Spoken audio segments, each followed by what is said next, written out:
You are now entering the Nintendo PowerZone. Now you're podcasting with power.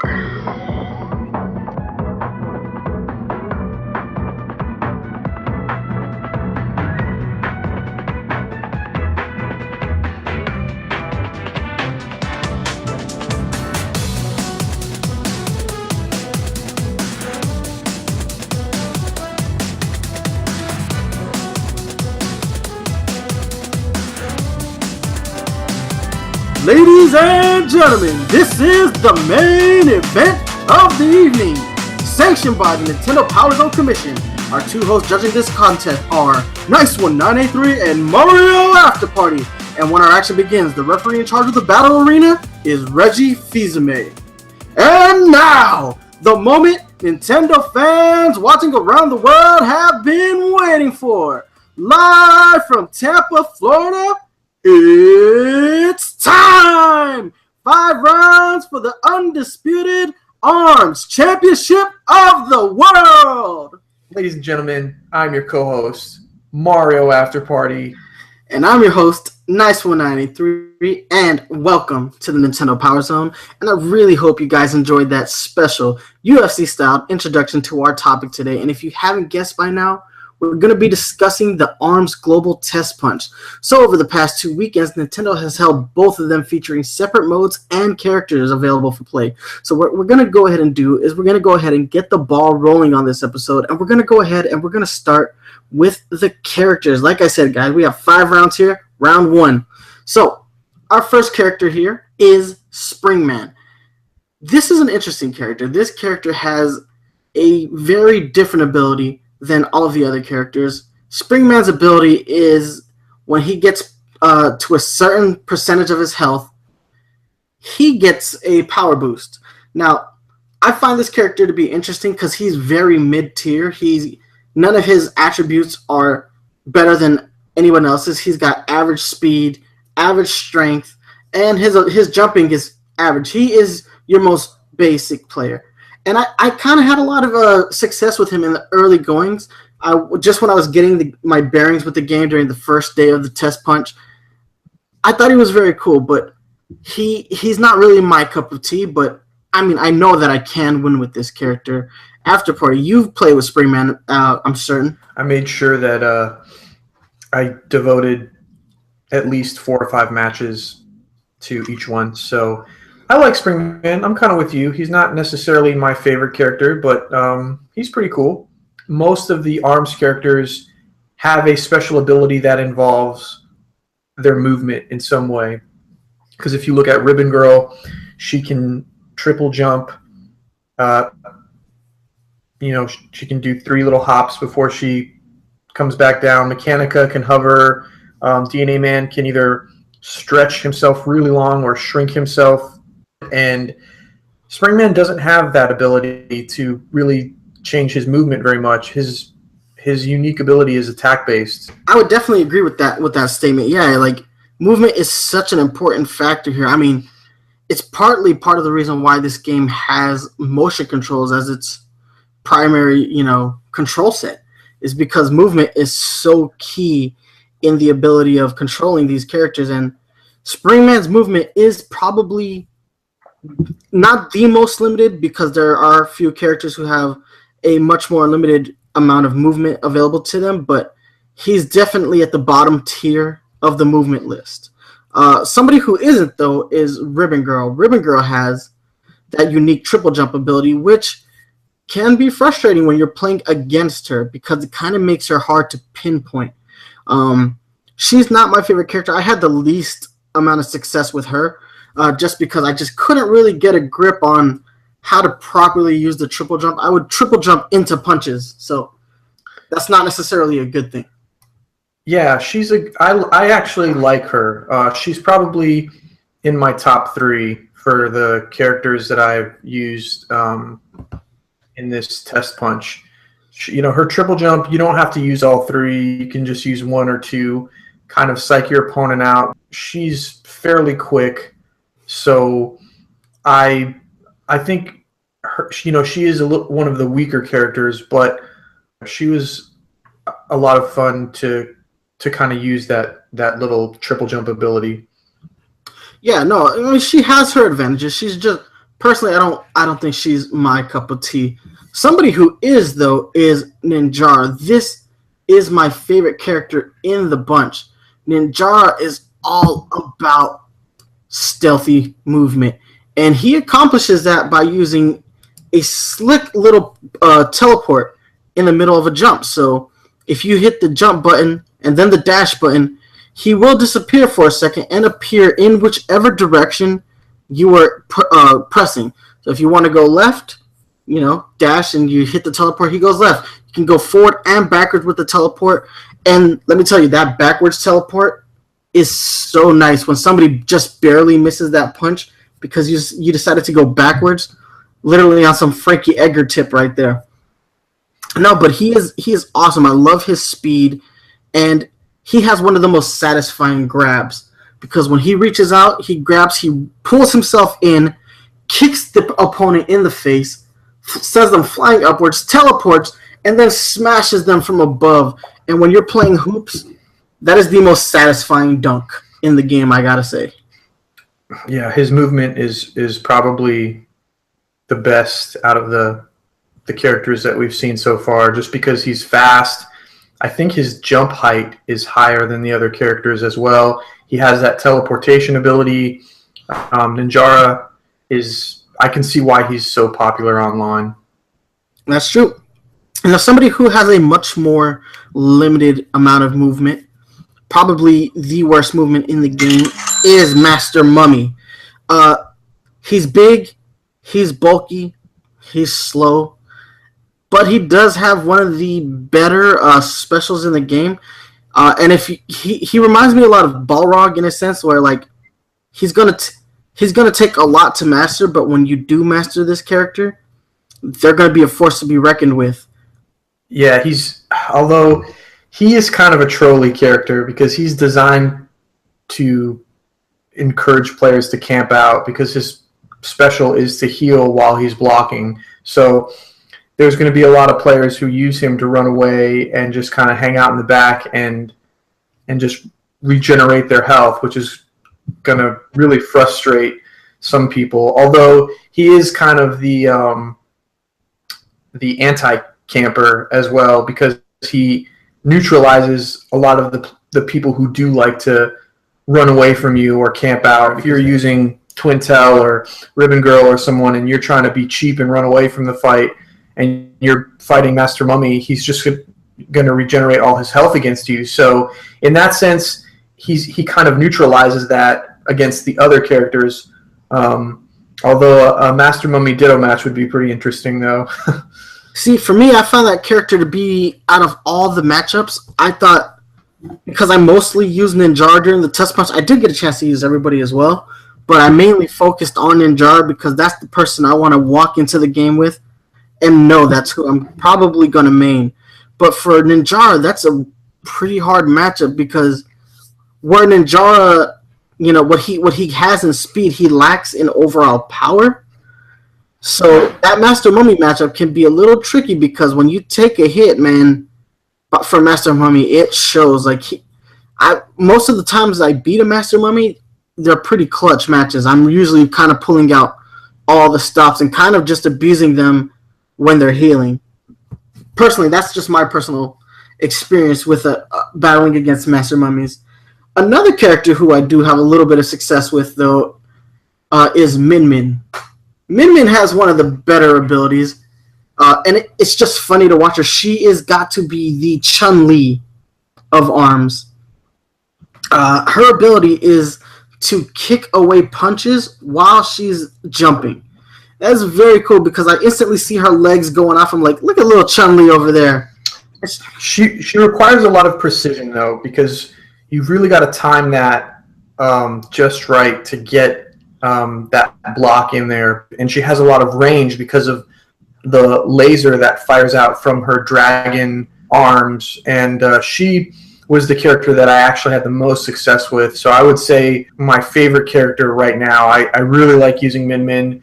She's got really great movement. She's got great range. She has good power. And I think she was actually the second most popular character behind Ninjara online. So yeah, Min Min is she's pretty badass. I like her. Yeah, I mean, she's got a lot of advantages to her. Like, she can be a little trolly too. Like, even though she has a lot more movement options than a Master Mummy, she can kind of play the distance game a lot more than everybody else due to that laser firing dragon arm.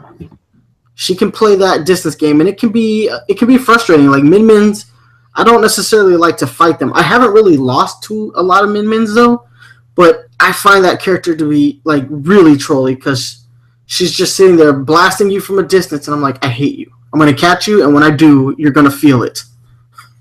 All right, next up we have Mechanica. I don't think I want to match with Mechanica. She is my least favorite in the bunch. I didn't initially like Mechanica when I first used her because I thought she just didn't have the range, and it was hard to get those grabs in on other characters, and she was kind of slow too.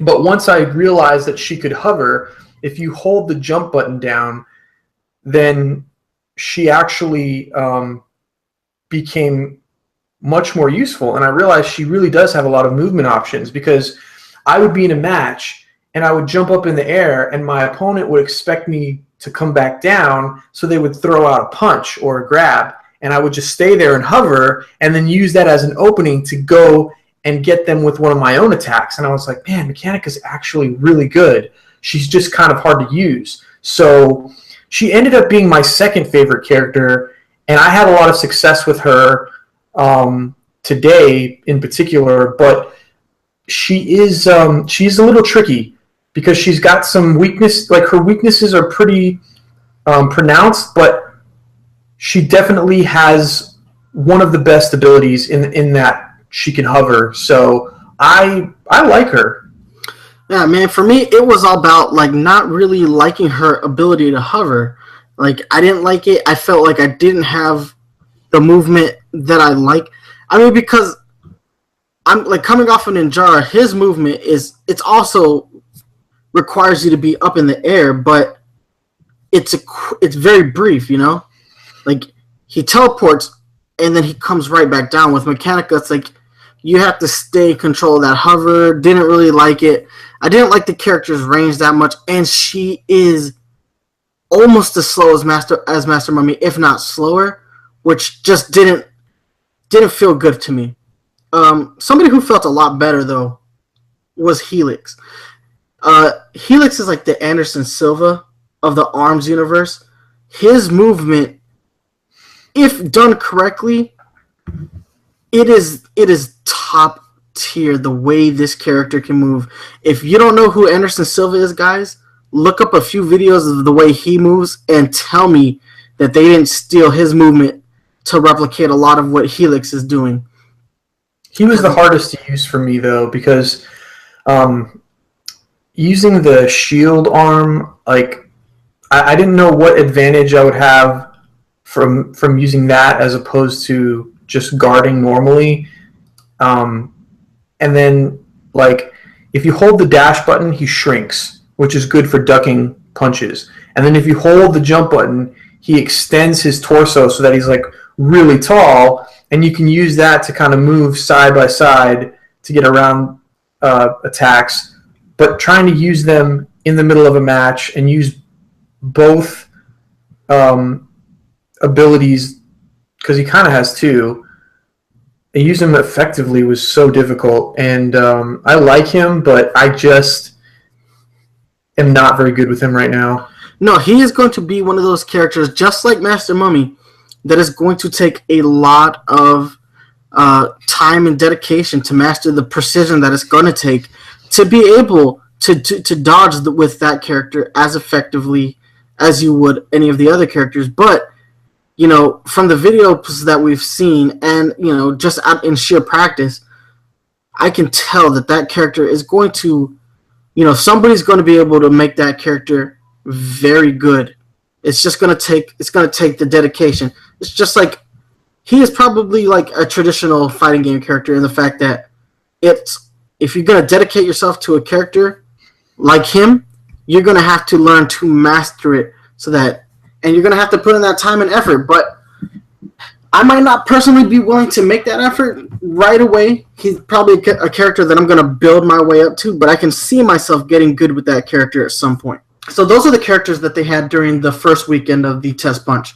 This weekend, they added 2 new characters, but only one of them is playable. The most requested character in the game since her announcement, Quintal, or as I like to call her, #Booty Queen. She's an interesting character. I didn't really have a lot of success with her. I could see how a lot of people could get good with her really fast.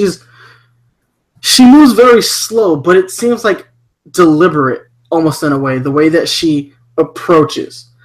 She has very annoying abilities. With the Chilla, she freezes, and I guess that stupid bird arm paralyzes, so it makes that character really trolly. She can really limit the movement options of the other fighters. That's what that character is all about. She's about limiting movement so that she doesn't actually have to move all that much. That's why her movement options seem so hampered by comparison to the other characters, because instead of her having the movement, she negates other people's movement abilities.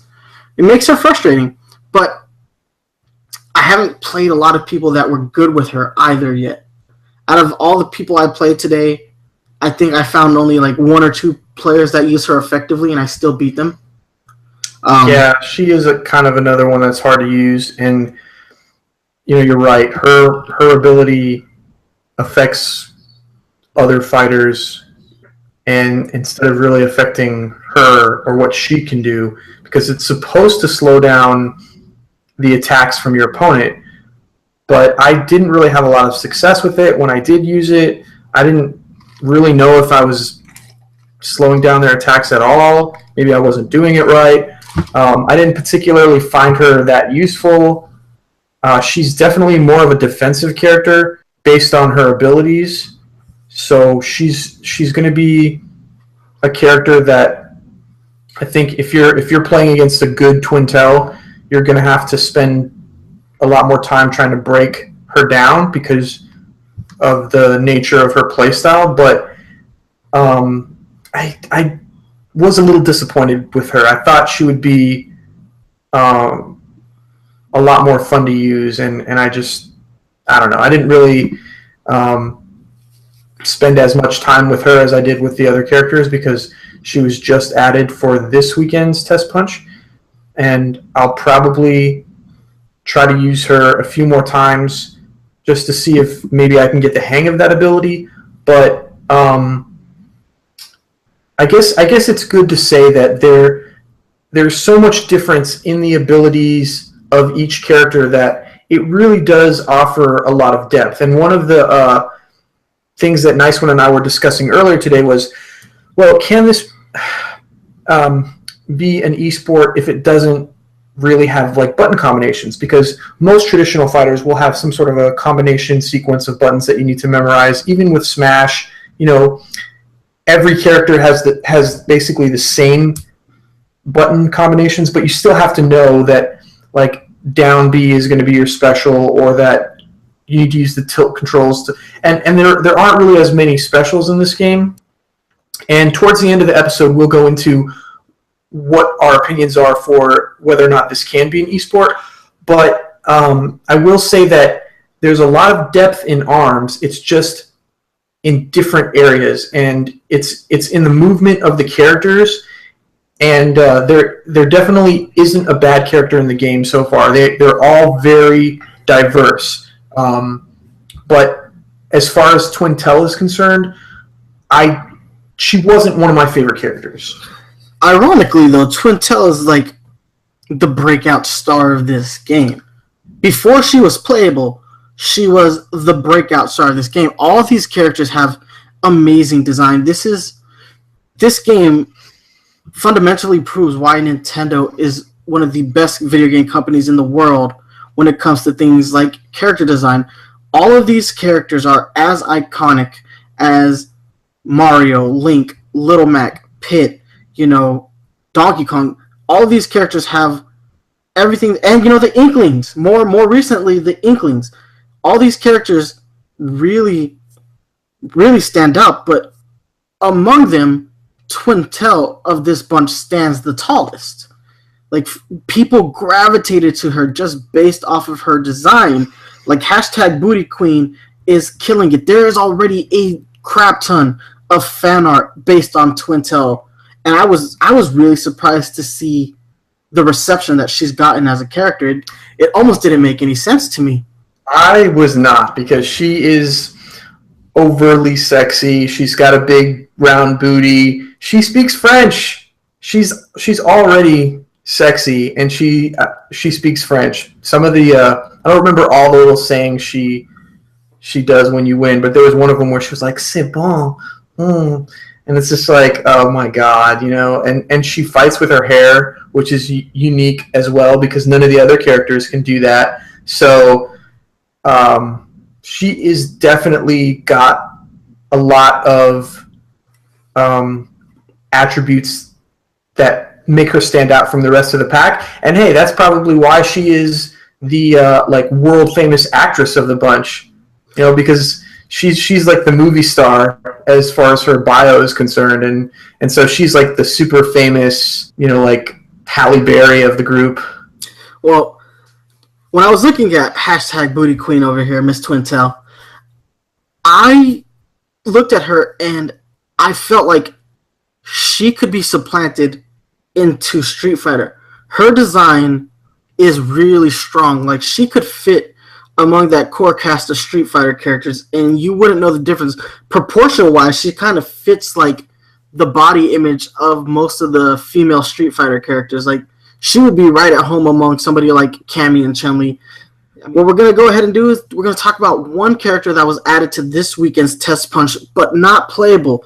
We saw this character a little bit during the ARMS presentation, and this character is Headlock, who is a boss character.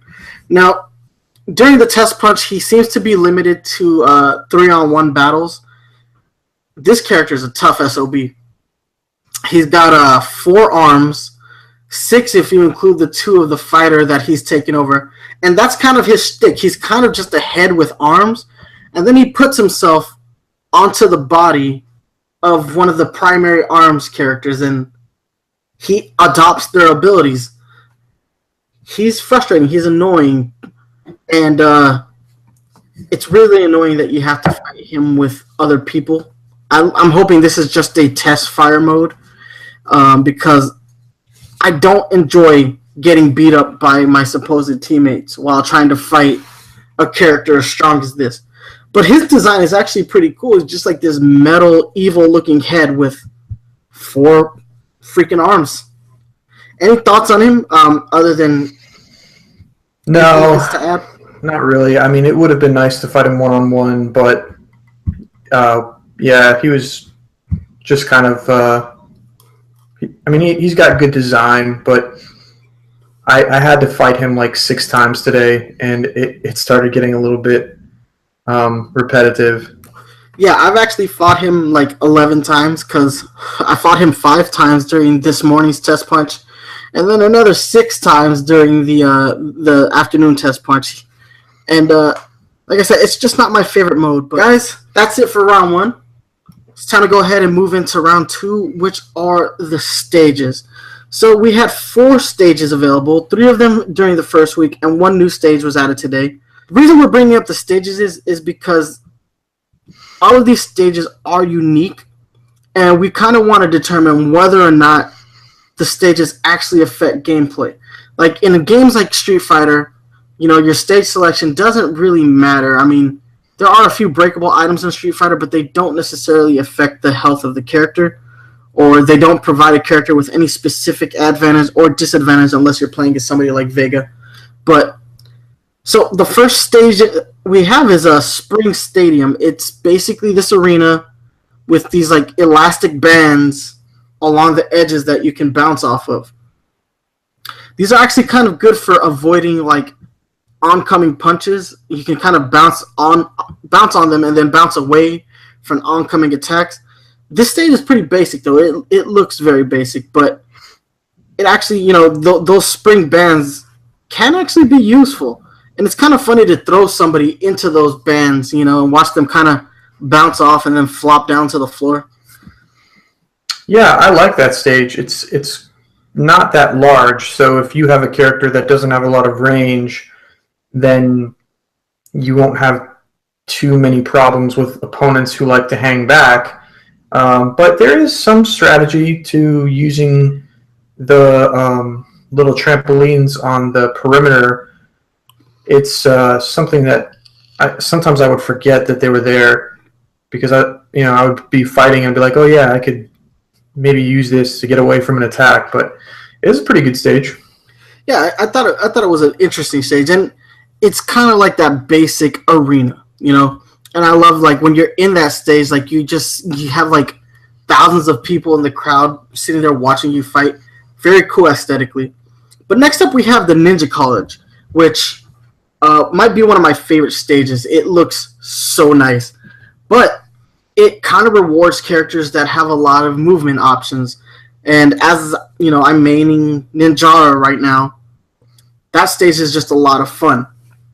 I love it because it's like this like straight up Japanese ninja temple with this very long staircase that you can go up and down. One player starts at the top, the other at the bottom, and you kind of meet at the center, and all havoc begins right there. I like this stage a lot. It doesn't have a lot in the way of like things that you can jump off of, because this is basically for the characters who can move a lot. Like your stationary characters are probably going to have a lot more trouble here on this stage because it doesn't really benefit them because of the overall length of this stage. Because it's one of the longer ones. It's the longest one so far that we've got to play, although I think it's also the most aesthetically pretty stage. It's just really nice. It's got that fall university type setting, and there is some strategy, I think, in almost every stage.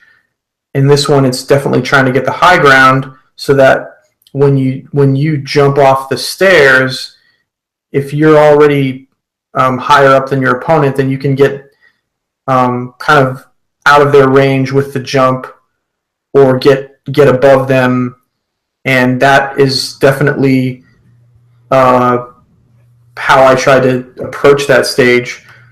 But yeah, that was probably my favorite stage in the game. Well, I like that stage a lot. It's actually not my favorite. I think my favorite's actually the DNA lab, which is for the character Helix. This stage has a lot of hidden detail. In fact, I didn't see a lot of the details in this stage until I looked at some of my screenshots of me fighting on this stage. But I love this stage. You have like those giant test tubes filled with like alternate helixes. Helixes? What is that? Whatever the plural of helix is. Wait, is helix already plural? Whatever. It has all of those other characters in there, and they're breakable, and you can use them to kind of like hide. And if you have like one of those curving punches, it's really slick. This is one of my favorite things to do as Ninjara, is to just get right behind one of those things and hook a punch and kind of just like bitch slap the person on the other side from a distance. It's freaking hilarious. I love the stage too. I love throwing people through the test tubes and watching them shatter. Yeah, it's the only one we've got to play that had obstacles in it, and that was, something I'm pretty sure everybody immediately just kind of instinctively knew how to use, because there's a lot of people trying to hide behind them, especially in the 3-man or 4-man brawls. You'd see people back there trying to like stay out of the action, and it was a pretty cool stage. I like that one a lot too. Yeah, that stage favors the characters with limited movement options. Like Master Mummies on that stage are a lot harder to fight for some reason, because they're just kind of camping out behind those test tubes, kind of forces you to throw punches at them from an angle. I don't like the stage though, man. I love like the 1,000-foot tall bookshelves in the background. It's just a fun stage. And lastly, we have a stage that was added during this weekend's test fire, the Ramen Bowl. Now this stage is straight funny. I think the coolest thing though is if you do enough damage to the floor, it exposes a trampoline right under the ceramic. I haven't been able to use this option too much, but it did happen in a battle, and it was really intriguing to see how the battle went once that floor was shattered. So that stage was really fun, especially with Min Min, because being able to bounce off up and down so many times, it allowed me to use her kicks a lot more effectively. I don't know if I got to expose that part of the stage. See, most of my battle tactics actually involves a lot of grabbing, especially when I'm playing with Ninjara. I use a lot of his movement to hide the fact that I'm going to go for a grab. So I kept throwing people down to the floor, and eventually it exposed that and made that a lot more fun for me. Yeah, I don't know if I got to utilize that, because without it, the stage is kind of bland. It's not a bad stage, but it's just a bowl, and it's pretty big too, so it kind of allows for a lot of campiness, but the trampoline in the center does add a pretty good strategic element to it if you can break into it. Okay, so that's it for round 2. What we're going to do now is we're going to go ahead and we're going to slide right into round 3. And this round is really important, guys. We're going to go ahead and we're going to focus on the controls. So there are a few options for controls. I've done 2 out of the 3 that we know about. I've used the motion controls, and I've used the Pro controller and with the Pro controller. The motion controls are they're pretty intuitive. I don't actually think they're as good as I need them to be. I'm not a huge fan of motion controls in the first place. I think the way you hold the controllers is actually kind of weird, and it doesn't quite feel right to me. But I was having a lot of success with the motion controls during the first test fire. I literally got on there and I won every match. And it was very interesting. The movement was confusing though. Like moving forwards and backwards was my major issue there. But other than that, I thought they were pretty intuitive. And curving the punches, it does feel kind of natural to like throw a punch and then turn that controller over, and it felt right. But ultimately, I went ahead and I moved to the traditional controls, and that's where I really found my love for the game. When I was just using the motion controls, I didn't think I was going to like the game. But the moment I switched was the moment that it felt like really good to me. I didn't like them at first because I wasn't using it. I wasn't using the Joy-Cons the right way, so I went and used the analog controls. The analog controls are good, so people who are worried that they're going to have to use the motion controls, I think, should be a little bit relieved, just because the game does work with just the analog controls. But I didn't realize that when you are holding the Joy-Cons, you can't hold them like you would normally hold them playing a game where the buttons are facing you. You have to, it's kind of awkward, but you have to turn the controllers inward so that the buttons are facing each other. And that's how the movement registers. So then when you pull it back or tilt it forward, you'll move forward and back. And if you tilt them inward, you'll guard. And then obviously, if you tilt both of them right or both of them left, that you'll move in that direction. So you just have to hold them the right way. You can't have them facing up with you looking at the buttons, which is a little bit weird. It doesn't really feel normal or natural trying to hold a controller that way. But the motion controls work really, really well, and I am a fan of them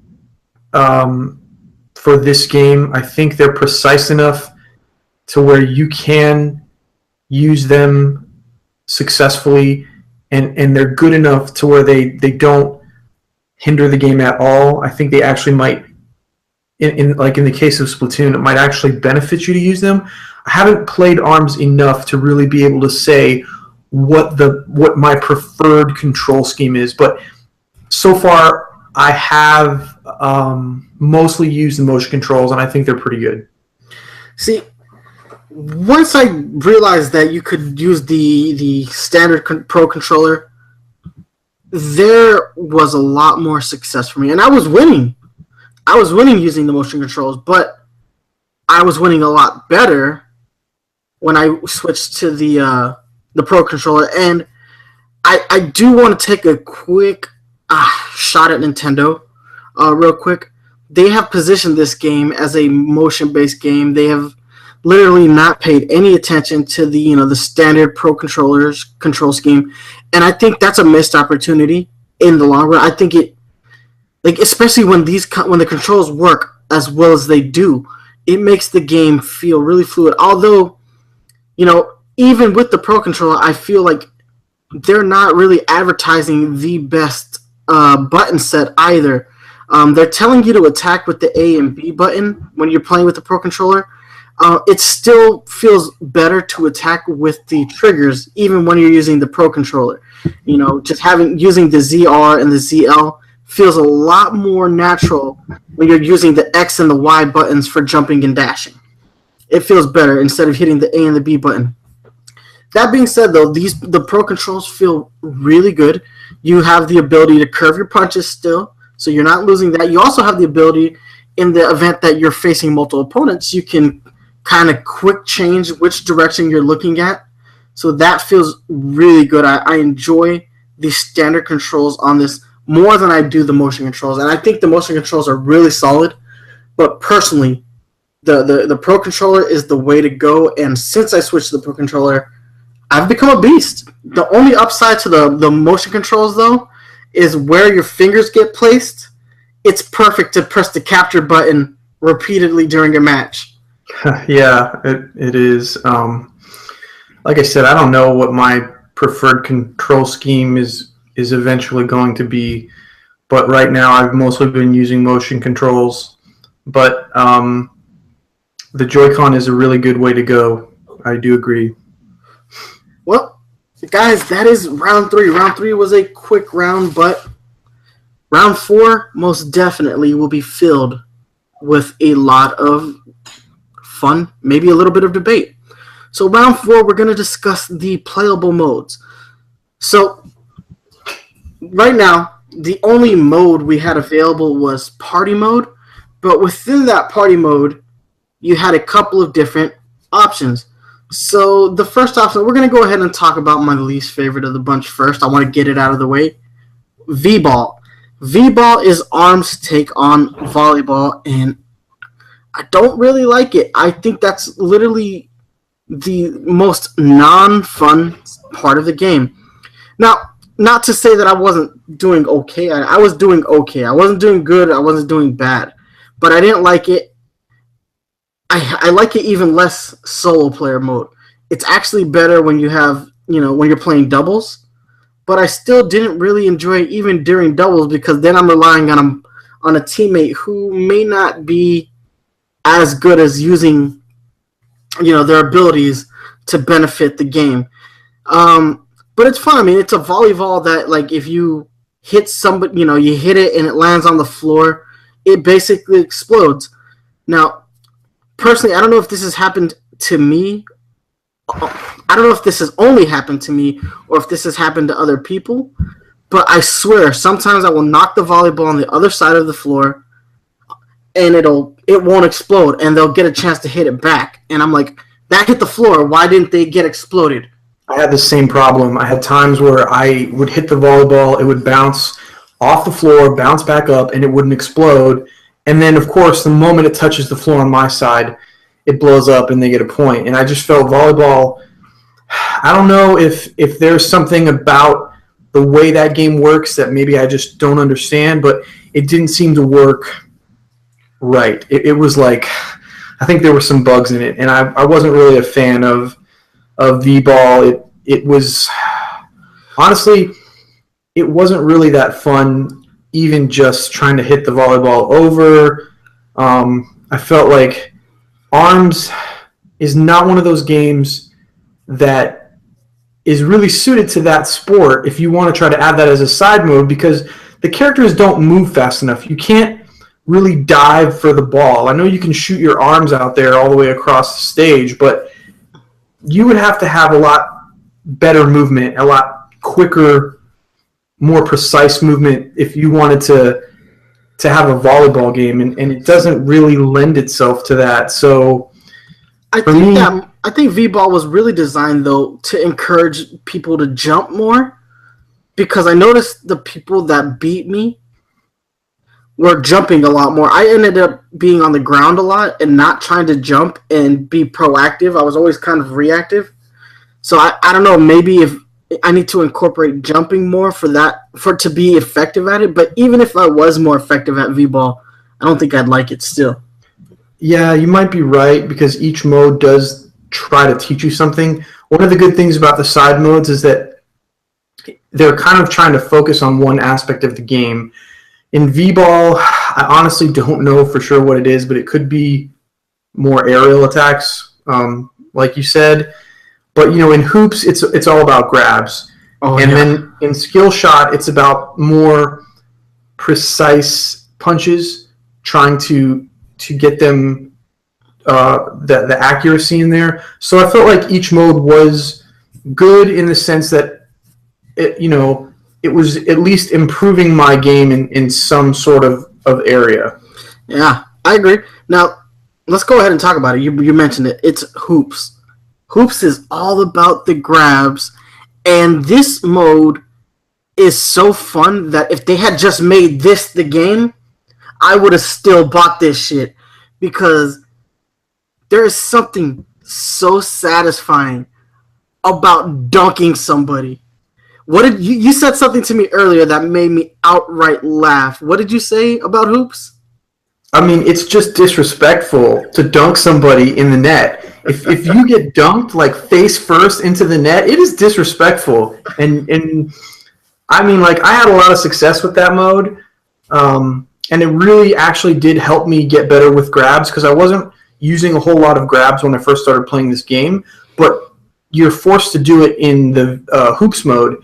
And I agree with you. This mode was so much fun. I was a little surprised because I was kind of turned off from V-Ball, but then when hoops came in the second week, I was like, this mode is really, really good by itself. It's like really fun, and I can see myself playing hoops online just as much as I'm playing like a 1v1 regular fighting match, because it really it's just fun disrespecting your opponent and throwing them face first into the net. Like, that's I just never thought about basketball like that until ARMS, and then it offers great screenshots too, man. You get some really amazing screenshots in that mode. No, I have some amazing screenshots of me dunking people in the hoop, and that like further extends the disrespect when like you dunk somebody and then you like tweet out the fact that you've dunked them. I legit would have bought hoops as a standalone mode. I honestly would. It is just that much fun, and I kind of feel bad for NBA Playgrounds, because this game is so awesome. Yeah, because it's probably better. Dunking on somebody is great, but what's really nice is when you don't give them a chance to dunk you back, when you just completely shut them out. So the game automatically stops, once you hit 10 points. But I shut somebody out so bad. It doesn't, because I won a game 11-0 once. You had a 3-point shot though in there. The game's like, once you hit double digit, the 10, that's when the game will end if all you're getting are 2 points. Okay, so yeah, maybe I had 9 points, and then when I got that last score, it shut me down. Yeah, so you got that extra point, because of a 3-point shot, but I just dunked this dude over and over. I felt bad because they tried. But I also had some of my most intense matches during hoops. Like, I actually won a game of hoops with 1 second left using my special. Like, I was like, this mode is awesome. It might be my favorite mode. I might like it actually better than the fighting. If that's even possible, I might like it better than the fighting. But let's go ahead and move on to the fighting, unless you have something else to add. No. All right, so our next mode is, in fact, fighting. And there are a couple different iterations on fighting. You have your 1v1, your 2-on-2, your free-for-all, and your and you have your headlock matches, which is basically a 3-on-1 format where 3 people fight a boss. Let's start with the 2-on-2s because this is kind of my least favorite. Yeah, you're tethered to your teammate, and so the mode kind of overemphasizes throws, because if you throw your teammate, or not your teammate, if you throw your opponent, their teammate goes with them, and it totally interrupts the flow of whatever they're doing in battle. And it's, I mean, there's some strategy to it, but the mode just ends up being kind of annoying. Well, and then it's also chaotic because there's friendly fire during this mode. You can actually hit your teammate in the middle of a grab and stop, the grab. Because that's the cool thing about this is that you can interrupt a grab. Or at least somebody else can interrupt a grab for you. Like, and save your ass. But it's not cool when it's your teammate who's the one who's interrupting, your ability to help win the match. And I find that annoying. Plus, in the event that you're a character that has a lot of movement and your teammate is somebody like Master Mummy, well, you just negated all the movement of a character like Ninjara or Min Min or even Springman. Like, their movement gets negated by the fact that they're tied down to a far heavier character.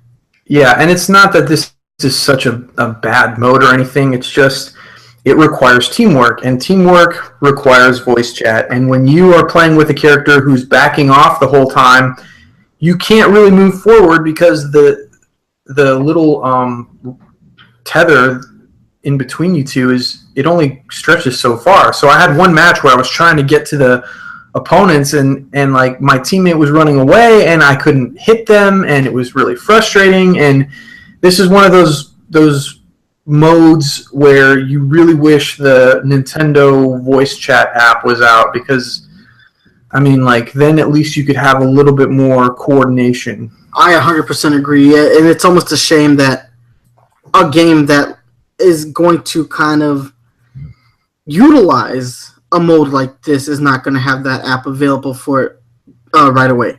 Then we have your free-for-all matches. Now, these are interesting because it can be, 3 people or it can be 4 people. Yeah, those are great, actually. I really enjoyed those.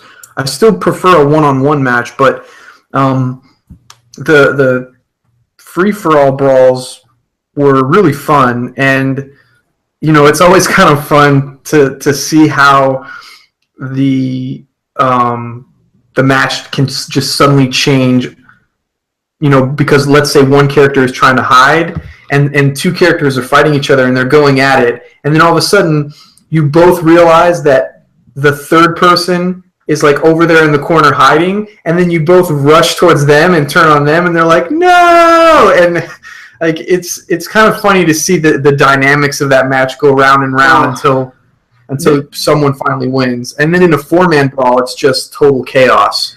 All right. So during one of these free-for-alls, I actually got put in a room with 2 people that I had perfected in individual one-on-one matches. And I knew instantly what was going to happen. The second that match started, I started to back away because you always end up in different positions. Sometimes 2 people will be close to each other, so you hope that they'll focus on each other because they're within each other's line of sight. What happened was they were within each other's line of sight, but they both turned their attention towards me and both started to try to rain down on me. And I was like, oh my God, they're so cheap. They're so cheap. They're double teaming me. And I still won. I still beat you with 1 second on the clock. It was one of the greatest matches I've ever had during ARMS, and it was great because my fiance was there and she was watching me play. She's like, "Oh my god, that was amazing! You beat them both. You knocked them both out." Yeah, it is a really fun game to watch as a spectator. But before I get into that, though, I just want to use this moment to kind of like interject a little social media because I had posted a picture of a three-man brawl on Twitter, and I had actually got a perfect in a three-man brawl, and I got the knockout for both opponents. So I was engaged in the battle the whole time, and I posted that screenshot on Twitter, and Nintendo of Europe actually retweeted it, and it kind of went viral, and I had all these people commenting on it and liking it, and it just, you know, that's like one of those moments in the game where I was just like, oh my god, and you know, Nice One and I have both put up a crap ton of screenshots for this game since, you know, week 1 and this week for the Global TestPunch. So at Mario After Party, guys, if you want to see some of these screenshots. Well, the cool thing is what I'm going to do for the video version of this episode is I'm actually going to download a few of the screenshots we've both taken from Twitter, and I'm going to put them here in the video feed. So you're going to be able to see them here, but I'm not going to put them all. You really want to see these tweets and these awesome images, like he said, you got to check his Twitter feed and mine at Mario After Party, at Nice193, and at PowerZone, where you can see all these awesome screenshots that we've taken. And guys, I already, playing ARMS, have 500 screenshots. So I have a crap ton more to post. You guys got to check out these screenshots. They're a lot of fun. And send us yours. Send us yours. We want to see your screenshots because I know you guys are out there taking them. I want to see the memes. By the way, on my Twitter profile, during Hoops, I have used a crap ton of NBA Jam memes. Like, boom, shakalaka. So much fun. But no, the free-for-alls are actually one of my favorite moments in the of the fight mode because it is chaos, and it is funny when you like to double team somebody. It's not fun to get double teamed, but like it is really funny. Personally, though, what I like to do in those free-for-alls is I kind of like to let them fight it out and then sneak up from behind and just pull off a grab, because they don't, you know, once two people are engaged, they kind of ignore the fact that there's a third person there, and you can kind of use that to be shrewd and get a lot of like dirty hits in. But I did enjoy that. But my favorite of the fight modes is 1v1. I love the traditional battles. It's a lot of fun to just go head to head, and it's kind of the way that I grew up playing fighting games in these like one-on-one matches. Like that's how you really determine who's the best players in a one-on-one match. But while we're in this mode, there's a little Smash-like element to these stages, or to fight mode, because you have items. You have I don't know if it's supposed to look like a baby bottle of milk, but that's what I see. You have the one that replenishes your health. You have one that boosts your special, and then you just have these random bombs that can really change the course of battle. I've lost a few matches because I've been blown up by a bomb or punched directly into an exploding bomb.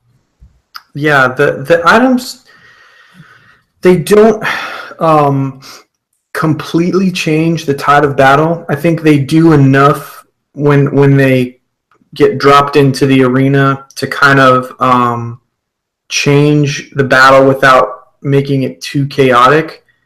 But at the same time, I wonder if this does become a competitive game if people are going to eliminate the items, especially the bombs, because the bombs have a much bigger impact, I think, than the healing items or the special boosting ones. Just because, like, if you get the first hit on that bomb and you knock it towards your opponent, it's really difficult to throw it back at them before it explodes. And sometimes it can leave you with a feeling like maybe your opponent got a cheap victory over you. So I don't know if that's going to be one of the things that people decide that, well, we don't really want this in the competitive scene. There was one match that I had where I really felt bad for this person. I don't know if maybe it was like their first match, and I had been playing in all the test fires up to that point, but I was beating somebody pretty badly, and they pulled off a grab, and they got the grab. The next thing that happened was the bottle popped up on the stage, the healing bottle, and it replenished me back to full health. And I knocked the person out, and the game gave me a perfect. And I'm like, that is just insult to injury when they know they hit me, and I still got a perfect. Like, that's just messed up, Nintendo.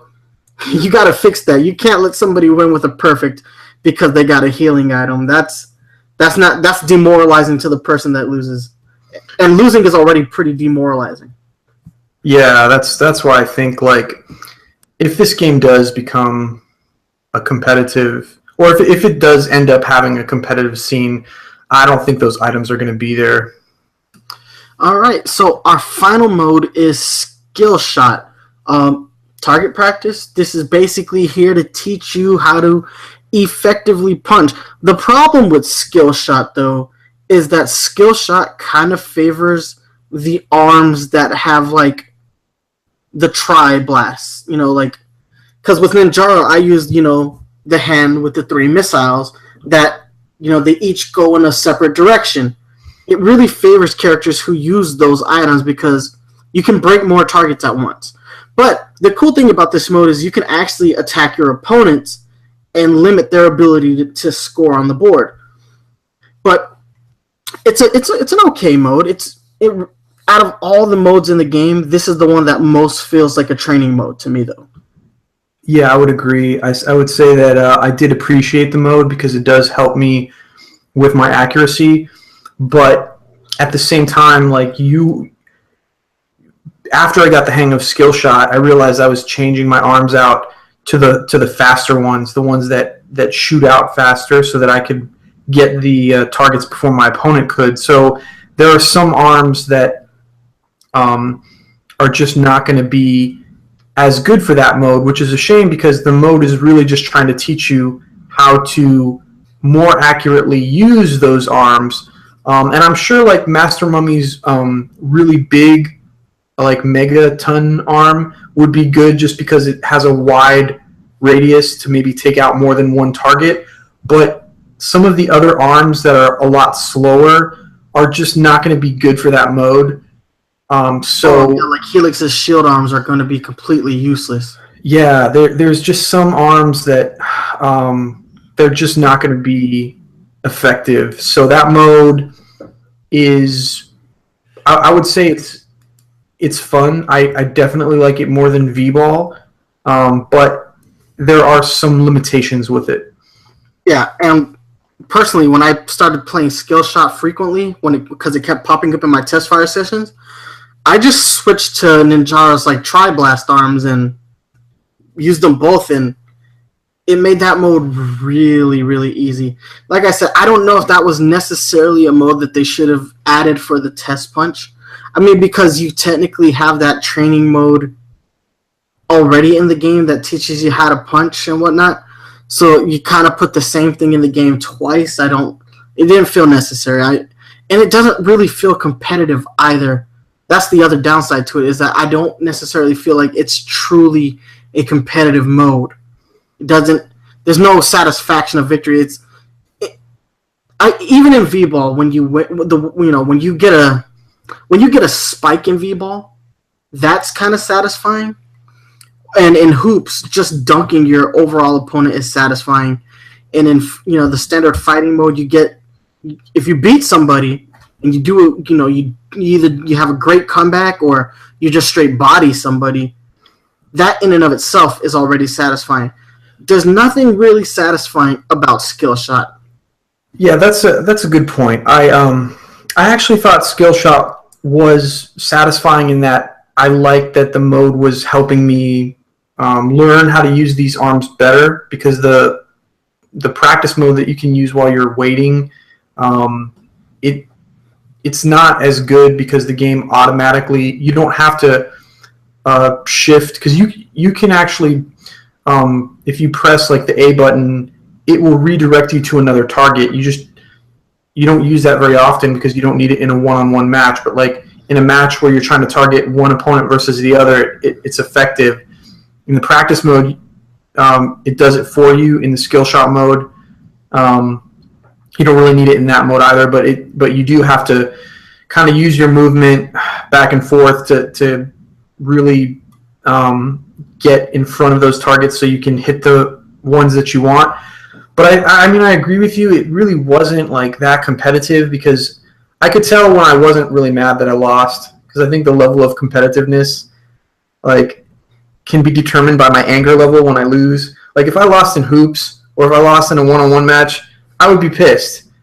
But losing in hoops makes you feel disrespected. You have to avenge that loss. Oh yeah, there's a lot of salt in hoops, especially when someone like sends you face first into the ground via the basketball hoop. You were mad. And with skill shot, I was just like, like it's got its uses. It's a fun mode, but I didn't really care when I lost. I don't know. Skill shots being in the test punch, it didn't really do anything for me. Now, granted, I will take skill shots over V-ball any day of the week. I will say that much. All right, guys, that's round 4 in the books. This is round 5. Round 5 is our free discussion. We're gonna hit on a number of topics in this round, and I want to start with this question: can ARMS be an esport? Nintendo has really focused on making a commitment to esports in the last few years by supporting games like Smash and Pokken, but this is a game that they've built from the ground up with the competitive scene somewhat in mind. Can this game actually be an esport? It's going to be interesting, because especially when you look at Nintendo's first-party IPs alone, we might have 4 games this year that could be esports, like worthy. You already know Splatoon 2 is going to be an esport, because Splatoon 1 kind of broke through that wall, and there's a dedicated community behind that game. If we get Smash on the Switch, that is guaranteed it's going to be an esport. Pokken Tournament didn't really have the community on the Wii U, but I think towards the end of this year and into 2018, when you start seeing the Switch sales get into like double digits, I think if they release Pokken, we're going to see a bigger community, which could allow that to be an esport as well. So then you have ARMS, which is an untested brand new IP, and it's going to be competing with a lot of these other games, and that's not to even mention whatever third-party games come out. And I'm cautiously optimistic, because I think ARMS can become an esport, but at the end of the day, it always comes down to the level of dedication within the community itself, and whether or not there is something more to this game than just the surface. Like, is there going to be the same level of depth to ARMS that you can find in a Smash game or that you can find in Splatoon? And that is too early to tell, because I don't know yet. On my side of this argument, it's weird. I'm going to present two opposing thoughts in what I'm about to say. I don't think ARMS can be an esport, and that has to do with its controls. Not so much the motion, while I do think motion is somewhat of a hindrance. What I mean by controls is that when you look at all the tried and true and tested fighting games, like Tekken, Street Fighter, and to a lesser extent Smash, all of these games use button combinations to perform attacks, and they're also much more fast-paced. Like you got 90 seconds on a clock, with the exception of Smash. and you have limited health bars, and then you have the ability to use combos and super moves. Now, ARMS does have super moves. I mean, like, it's a carryover, and ARMS uses its super moves in a similar way to Street Fighter, where once you've unlocked your super, it can be used to turn the tide of battle. That's the whole reason that they were implemented into games like Street Fighters, whereas like in a game like Mortal Kombat, they didn't use super moves, they used finishing moves to end battles. But here you use them to turn the tide of battle, but they come at an expense in traditional fighting games. It requires real skill and dexterity to perform the complicated controls that are required to perform a super in Street Fighter. And to a lesser extent, Smash also requires you to know, how to perform a less complex, but equally dexterous amount of button combinations in order to perform these super moves or these combos. And because of the simplified controls of ARMS, where it's literally either swinging or tapping a button in order to throw a punch, I don't think anybody from the hardcore FGC is going to look at a game like ARMS and they're going to find the appeal in it. They're going to say, well, this is a baby game because look at these simplified controls. Now, ARMS does take a lot of stuff from traditional fighting games, especially like that rock, paper, scissors mechanic of, strikes beating grabs, and grabs beating blocks, and blocks beating strikes. Like, those mechanics are pretty standard in most fighting games. But that's kind of where the similarities stop, and ARMS is its own thing. And I just don't think hardcore fighting game players are going to find that appealing to them. They're going to think that it's an overly simplified version of a fighting game, and I think that's going to alienate a lot of people. Now, I also think what alienates them is that the fact that Nintendo has done a very bad job in letting people know that this game doesn't need motion controls to be really, really good.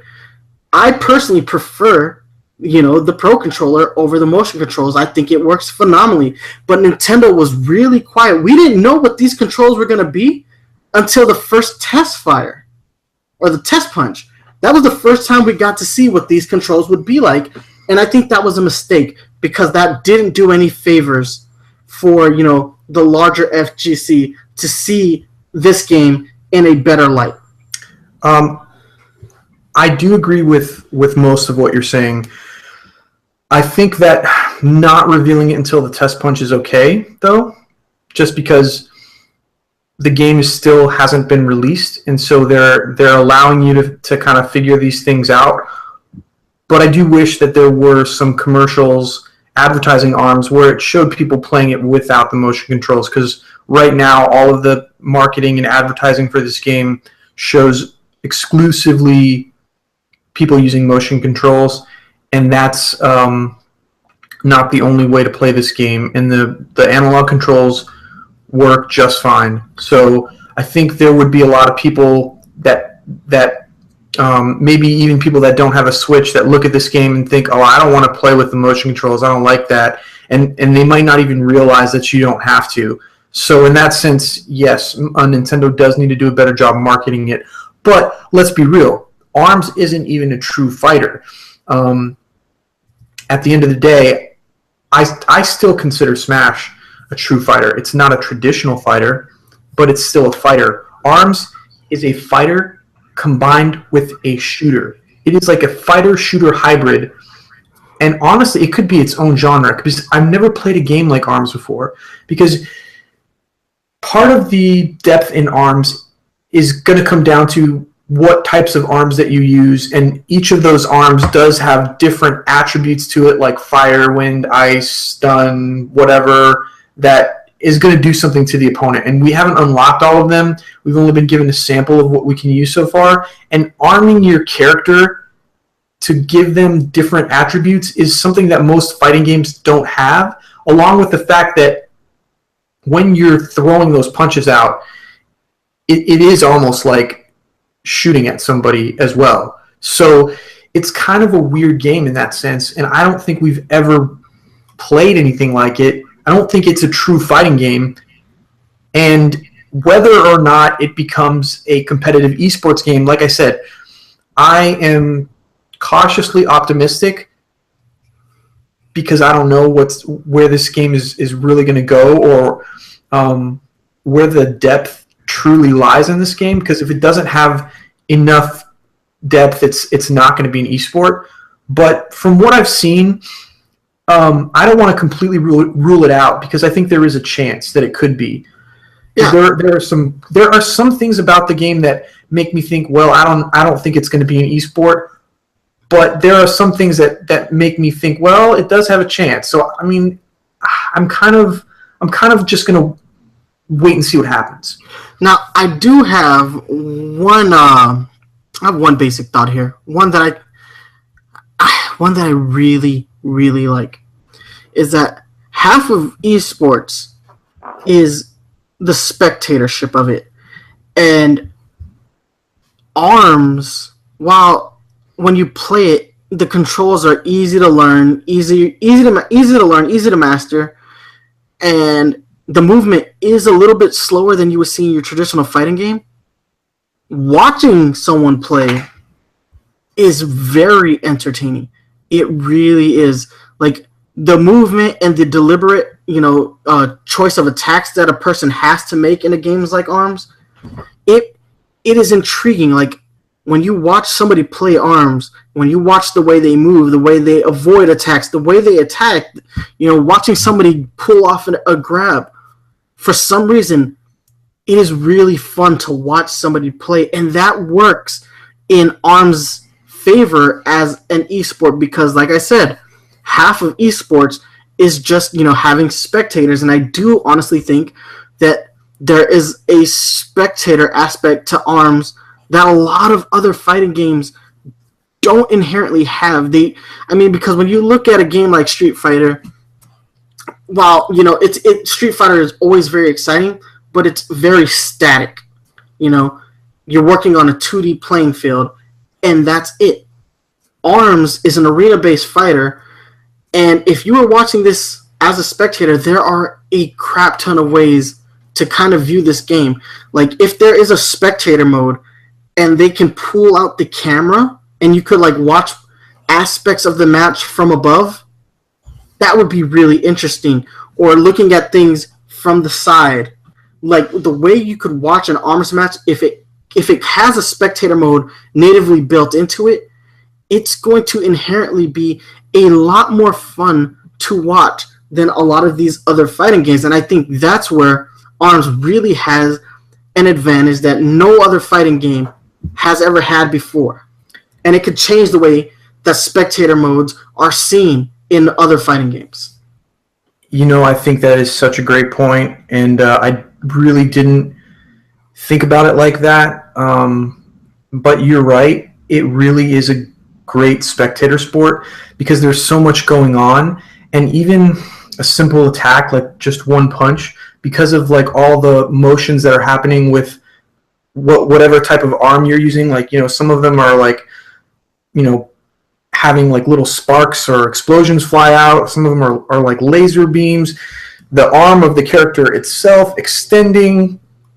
Everything is just very cinematic, and it looks really pretty. So when you're sitting there watching all of this happening, I noticed there were times where I would get knocked out early, and I would just watch the rest of the battle, and I would think, this is actually pretty interesting to watch. And most fighting games, honestly, aren't. I mean, if you are really into the community, if you're really into Street Fighter V or you're really into Smash, and you've kind of come to know the people who are fighting, and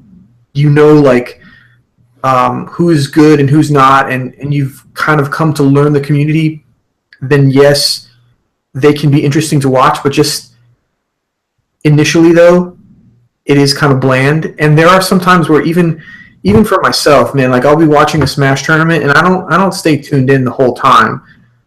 ARMS is a lot more exciting for the spectator, and that is why I am optimistic that it does have a chance to be an esport, because there is just something really special about the game, and part of the problem with a lot of games, I think, especially shooters, is that it's hard. Even if the game is brilliant and it has a good community, it's hard to have a game be successful as an esport if it's not a good spectator sport. Because if you can't watch it and be enthralled in what's going on, then it's not going to make it as an esport. So in that sense, like, I think you're totally right. Like, there is definitely, ARMS has that. And it's got that element in spades. So that is another kind of interesting wrinkle in whether or not this game is just going to be like a Mario Kart fun party game, or if it's going to be a little more serious. All right.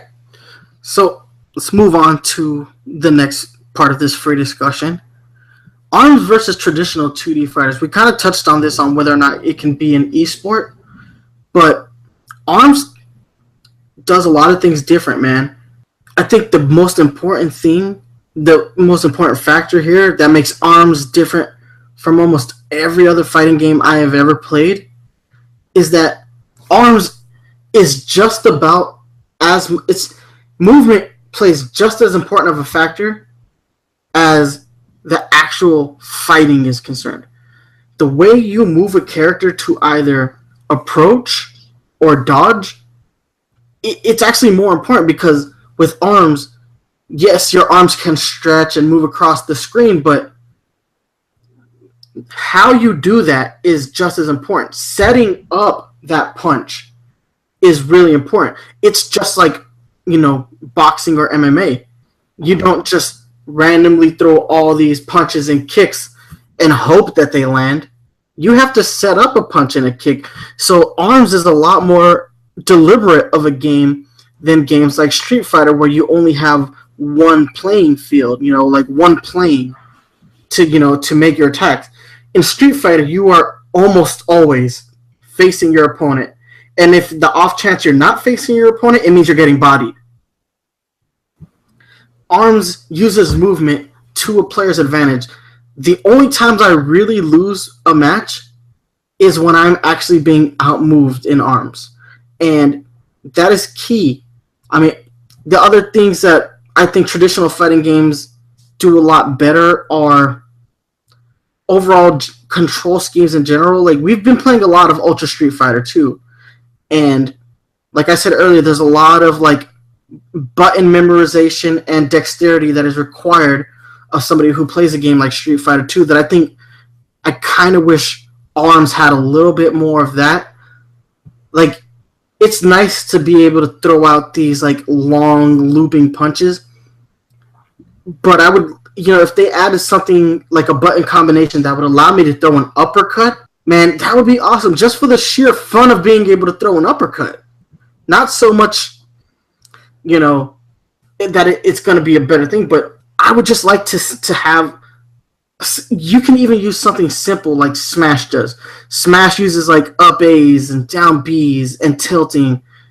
Some elements from games like Street Fighter and Smash, if they had worked their way into ARMS, I think it would have been a better game for it. Now, I get it. This is a game that's supposed to be all-encompassing. That's what Nintendo does. Nintendo likes to find ways to bridge the gap between, a newer player and a skilled player. I just think that this game specifically, I mean, there's literally no gap between what a skilled, person who plays a lot of fighting games and a new player. There's no gap. Everybody's kind of on an even playing field because there's not a whole lot going on as far as complexity is concerned. And I think that even applies to other Nintendo fighting games as well. Like, we have Smash and we have Pokken Tournament.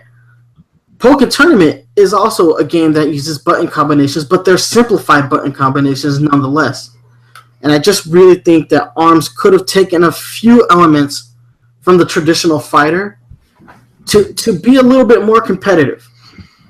So I don't think that having an elaborate combination sequence of buttons that you have to memorize makes it complex. It just means you have to memorize more when you want to make a special attack. And I don't particularly like that in some fighting games. I've played Mortal Kombat X, and that's kind of like one of those games where you really have to know the commands, and they kind of make it hard for the casual gamer, and it ends up just not being so much about skill as it is about like who can memorize the most combinations. And that's, I think, one of the flaws in a traditional fighting game is that some games can get carried away with that. And I think there is complexity in ARMS. I just think it's more in the movement of your character and how you move around the stage.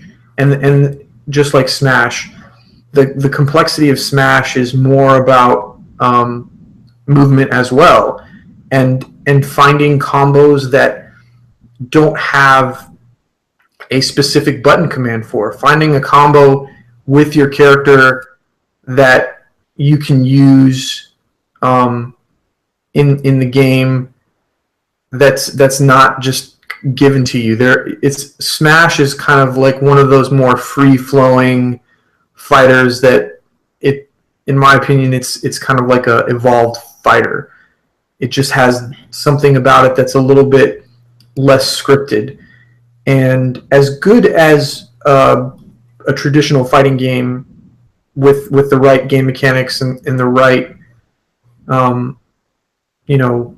features is, I don't think it's the only way to make a game complex. There are different ways you can inject that into a fighting game. It just and I don't know if ARMS is going to have enough of it to be a esport, but I think the complexity in ARMS is going to lie within the movement of the character.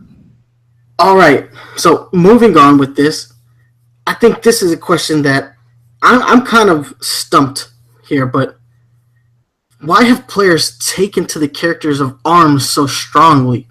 Because they're designed well. I keep hearing this comparison to Overwatch a lot. Like, ARMS is Nintendo's Overwatch when it comes to character design. And this isn't anything that's new. Nintendo has always had great character design. Like, look at Mario. Mario is the most enduring video game character of all time. I mean, and yet the characters of ARMS are like an instant hit. Like, I thought they looked great, but I didn't necessarily think they would be as embraced as they are. They're almost more popular than the Inklings from Splatoon. Quintal is definitely more popular than the Inklings in Splatoon. She's just taken the world by storm. Well, they do have the advantage of being fully fleshed out characters with stories and actual like voice actors, whereas the Inklings are avatars, so they're more personalized to however you choose to make them.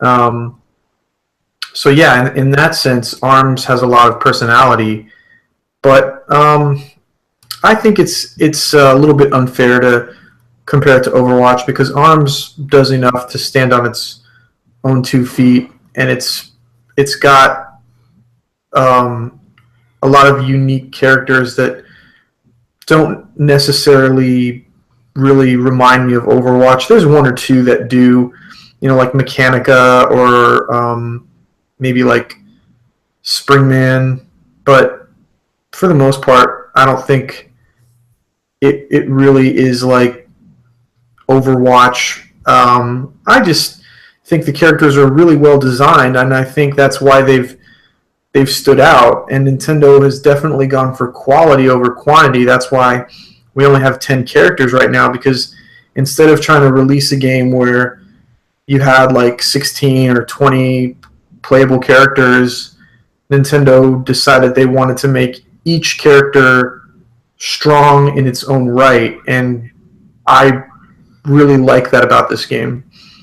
Moreover, to extend our sight a little bit beyond ARMS, this is the second new Nintendo IP where the characters have been applauded and are generally loved by the fan base. Like, the Inklings are also really popular, especially, more so in Japan than anywhere else, but in general, the Inklings are really popular.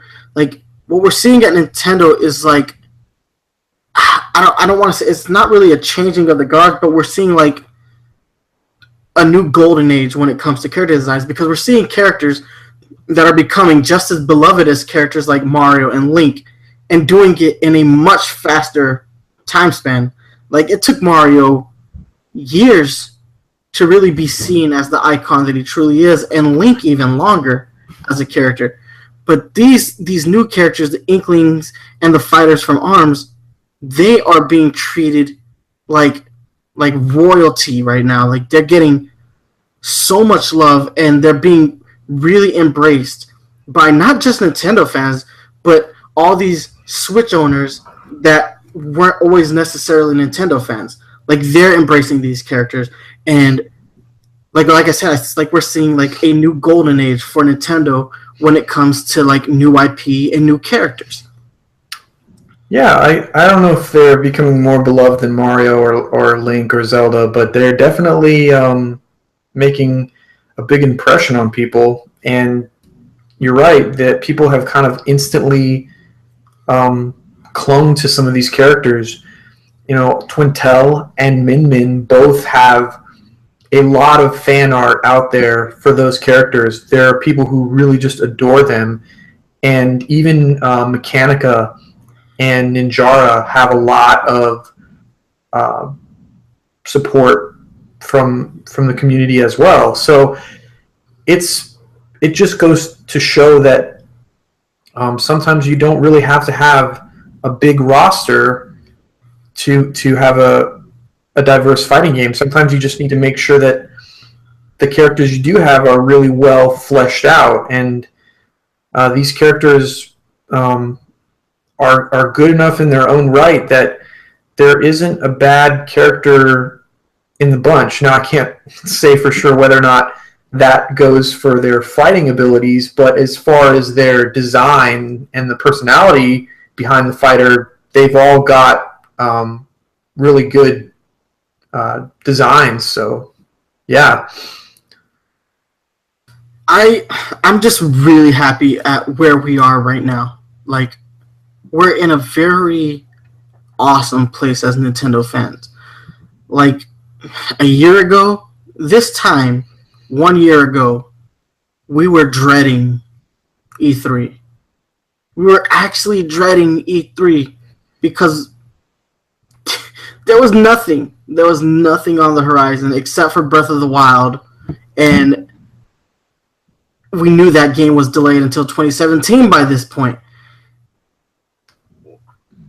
Look at how much difference a year makes, really, man. Like, a year later, like, Nintendo is sitting so much prettier. Everybody's, like, excited, and here we have a brand new IP that, if done correctly, if Nintendo plays its cards right, they have a new IP that can, possibly stand the test of time, and one that could, enter them into, like, the FGC again. Because Smash is already there, but you could have another fighting game find its way into the FGC. This is a crazy place for Nintendo to be. Yeah, I think we're in a golden age of Nintendo as far as fighting games are concerned. I mean, we may not be in the golden age of fighting games.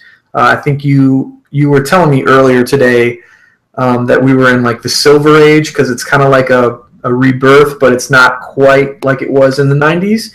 But I think for Nintendo, this is definitely a golden age for them, because right now they have 3 brand new IPs that are, well, not brand new, but they have 2 brand new IPs plus Smash Bros. That are all really great fighting games so far. And I don't think all of them need to be in the competitive scene to really be successful, because the ARMS could be successful as a party style game like Mario Kart, where people love to compete against their friends, but doesn't necessarily have an esports scene to it. And you do have Pokken, which, despite the fact that it got really great reviews, just didn't have the community on the Wii U, because number one, it came out last year. The game's only been out for a year. Number two, it just kind of came out during the end of the Wii U's lifespan. But that is a game that has the quality to be successful in the esports scene. So potentially, I mean, we have 3 Nintendo fighting games right now that are all pretty popular in their own right, and we're kind of lucky because they're all good games too. There's, none of those games are in an area where you would say, well, this game just mechanically isn't very sound, or the controls aren't that tight. Like, they're all good in their own right. I mean, I wouldn't say any of them are perfect by any means, but we're pretty lucky right now in the fighting department. No, 100% true. That is, we're sitting pretty right now, and this, in general, is sitting alongside a bunch of other fighting games in the world right now that are taking the world by storm. Like Street Fighter V has built up it has continued to build upon the community that Street Fighter has always had. Mortal Kombat's seen a little bit of a rebirth. The Injustice series is taking off, bringing DC superheroes into the mix of fighting games. Obviously, Tekken 7 just got released to pretty damn good reviews, and Marvel vs. Capcom Infinite is coming out later this year. In terms of fighting games, we are sitting in a tremendous place right now. Where, like you said, like I had told you earlier, we're in a silver age. The only difference is that we don't have the venue that we used to have, and that's what's truly kind of missing. Is the venues during the golden age were the arcades, and that's missing. That's the missing element that won't ever really allow what's happening now to be a second golden age, but it's almost as good. And I think ARMS can find a place among these other great fighters. Nintendo needs to just be committed to this game.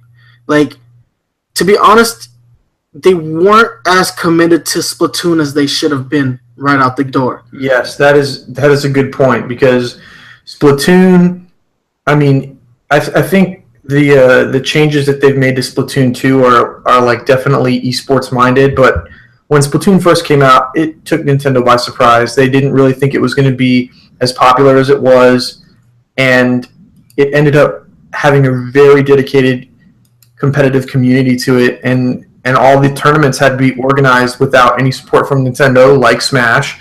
But it carved a niche out, and it found a way to survive. And Nintendo need to make sure that they don't waste this opportunity with ARMS. I totally agree. If ARMS, if a couple, let's say 3 or 4 months down the line, they see that ARMS has that potential to be esport, they need to jump on it. They need to have sponsored tournaments to push it, because if this game does have that potential, you don't want to waste it by inaction.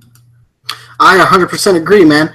And let Splatoon be the lesson. Let Splatoon be the lesson that Nintendo needs to learn from. These are different times, and Splatoon really showcased that audiences are craving new experiences, and take the time to properly develop and then market these games. That's the other half of the battle. Don't just support the game, but continually market the game. You can see halfway through that first summer of Splatoon, once Nintendo realized this game was selling, their marketing for that game changed really quickly. really quickly, because if you look at those early Splatoon commercials where they're like, you're a kid now, you're a squid now, they're annoying. They're annoying ass commercials. But then when they were getting ready to gear up for that August update, that second round of commercials for that game, you could tell that they were like, this game took off. Promote the hell out of it. You could see where the shift was. With ARMS marketed that way from the beginning, and it's a whole different story. Now, the plus side is that people have already embraced these characters. That's already happened. All you have to do is just make some really great commercials for this game and put some non-motion controls, some traditional controls in some of these commercials so that people can see that there are multiple ways to play this game, that they're not just pigeonholed to the motion controls. But with that being said, I only have one more thing here in round 5, man. Are there any characters you want to see from Nintendo's long and storied history get added to ARMS? I don't know. I think you should go first on this one because I'm still thinking. See, for me, there is only one fighter that needs to make his way into this game. You can't have a boxing game on any Nintendo platform and not think about Little Mac. Yes, his arms don't stretch.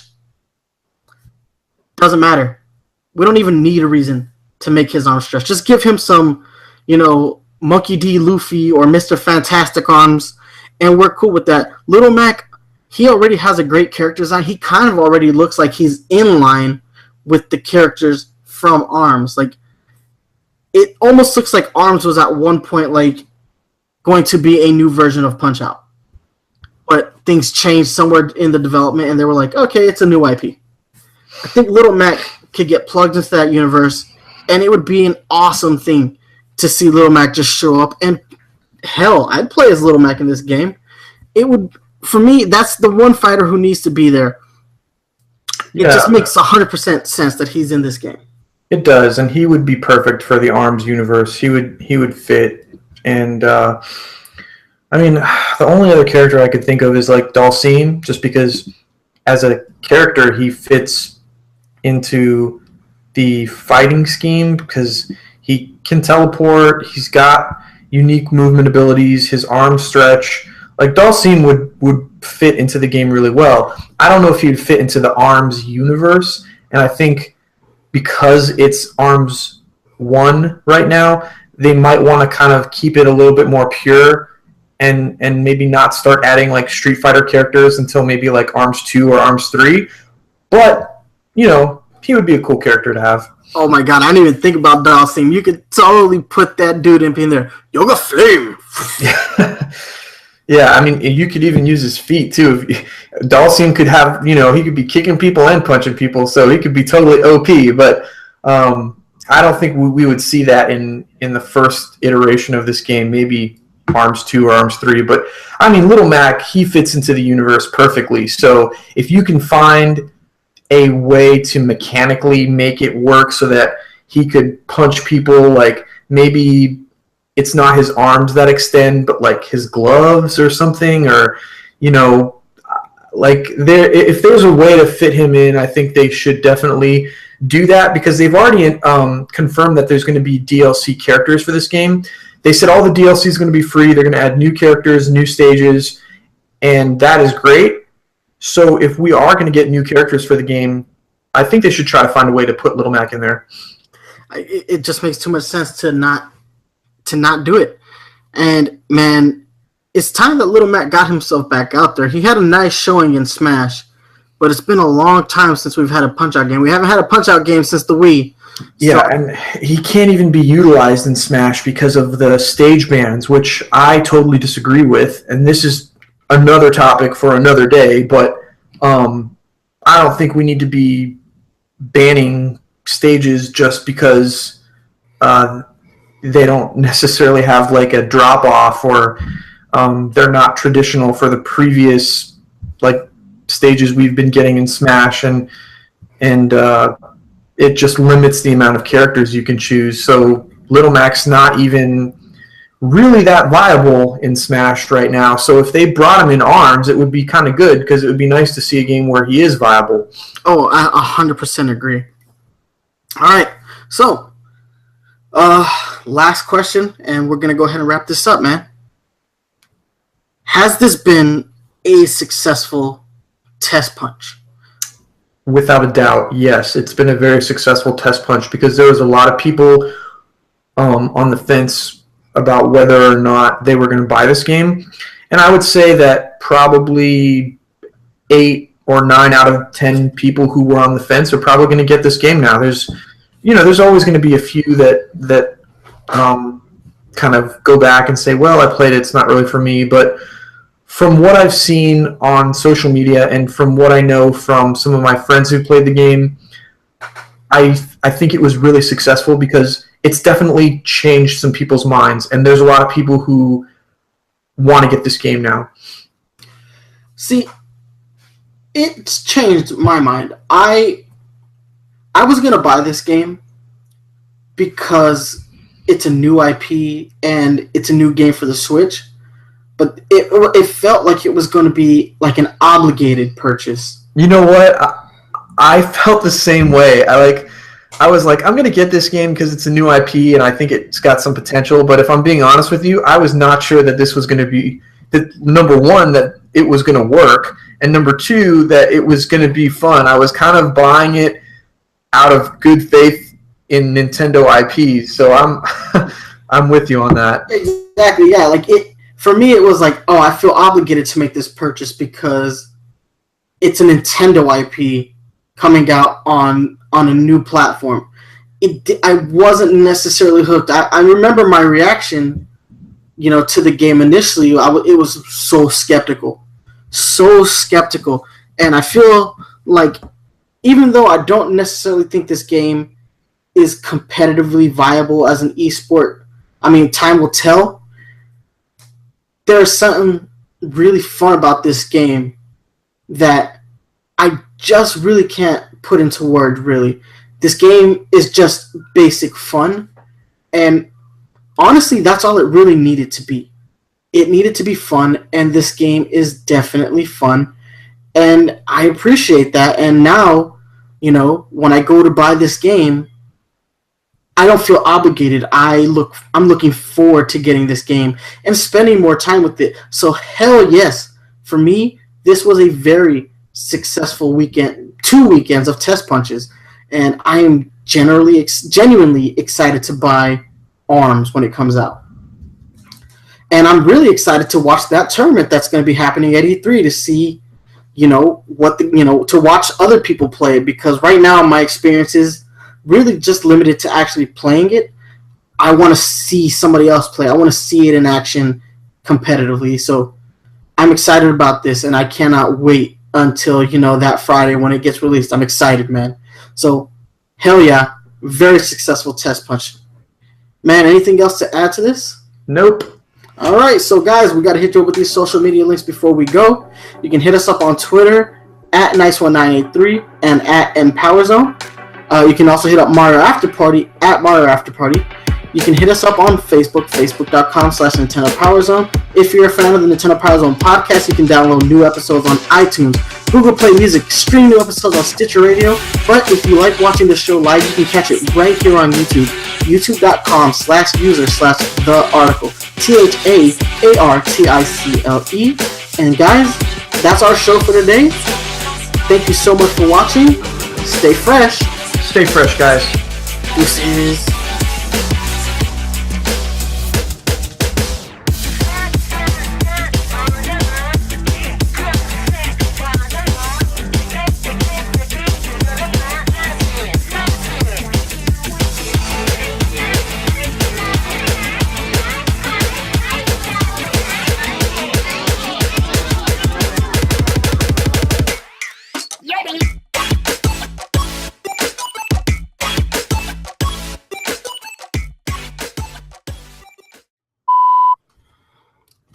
Ladies and gentlemen. Nope, fucked up already. It's too hard to not do this without laughing. I don't know how Bruce Buffer does this shit.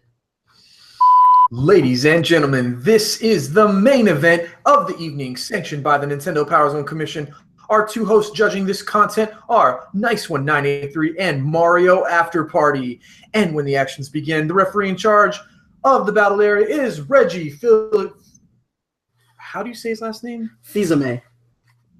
Fizame. Okay, sorry. You're good.